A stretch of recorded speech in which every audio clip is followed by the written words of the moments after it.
Welcome to Accessible Europe 2019 in Malta. And it's with great pleasure that we now host Ms. Roxana Widmer-Iliescu, Senior Program Officer of Digital Inclusion Division for Telecommunication, ITU. Okay. How are you? Thank you. I'm fine, It's thank a pleasure having you here. It's a pleasure to be with you. And I have some Malta. very good questions prepared for you, which I hope you'll be able to help me out with.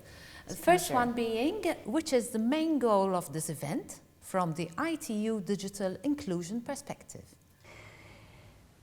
The main goal of this event, from, as you just mentioned, from digital inclusion perspective, is to put together all the involved stakeholders and parties to let them understand which is a role that each of us have and which is actually our concrete input in order to jointly achieve these digital inclusive societies that we are looking at developing throughout the globe. And since Europe has a quite advanced, I would say, a legal framework through the efforts that have been done with the European Commission, I think this is a very good flagship and event to get together and to understand what should be done by each of us in order to contribute to this final goal. Fantastic. Which is the correlation between ICT accessibility and digital inclusion?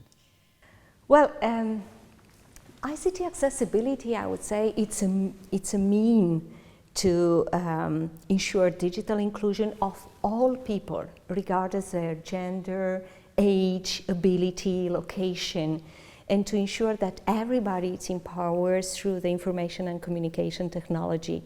Otherwise means that we do not achieve the goal of not leaving person behind this technology.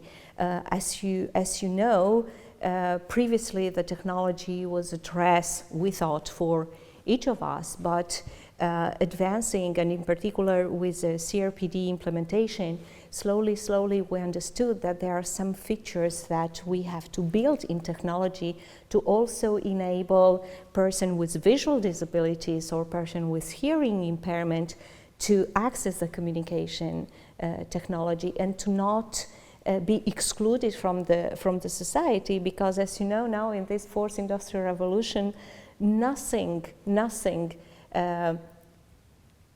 can be achieved if we are not digitally included. Yeah, very true. In fact, ITU digital inclusion indicates during this event that in the next 30 years, around half of the world population will need accessible ICT. That's a big statement. Mm-hmm. Could you explain who, in concrete, will need these accessible ICT and what you really mean, after all, by this? With your permission, I will respond with your last part of the question to better understand what's happening. So, which is the difference between accessible ICTs and normal ICTs? If you remember in the presentation, I put this difference between equality and equity. So we can have, all of us, the same type of technology, but so is this equal? If I'm a blind person and you are a very young and beautiful person and fully able to access the technology, is this providing me the same empowerment to access the technology? So here is the equity part, and when you bring, in addition to equality, the equity part into the device, so to have embedded accessibility feature from the design stage of fabrication, means from the very beginning, before fabrication, the people were thinking how to build this technology in order to be accessible to a blind person, to a young person, to an older person, and everybody can use it based on its own, let's say, abilities or interests or circumstances in life. These are what we call the smart technology. The smartphone, for instance, it's an accessible technology. So you are using, you tailor the features based on your own interest. I'm wearing glasses, so I'm using magnifiers.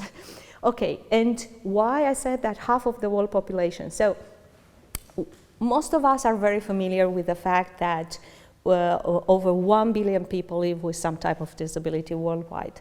Perhaps less we know that we have the same amount of young people, so over 1 billion, more precisely 1.1 billion youths in risk of hearing loss due to the unsafe listening devices and systems and practices, because as you know, all the youngsters are intra-auricular listening. Until last year, we didn't have a standard on this, so ITU and WHO was working on building a standard of this, is safe listening.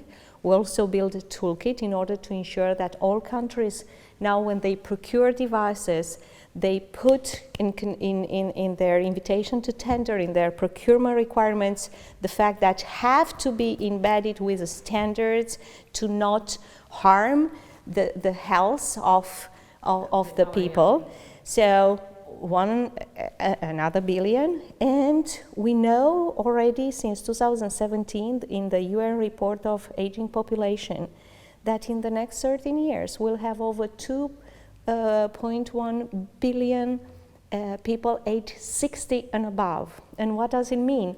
That means age-related disabilities. With age, you need glasses, your hearing is damaged, and so that means it's math. It's 4.5, and considering that we expect that the global population in the next 30 years will be around 9 billions, these are the figures, half of the world population. Thank you for your passion. You talk with such passion. It's been a great pleasure having you. Thank you for inviting me to speak about. Thank you very much.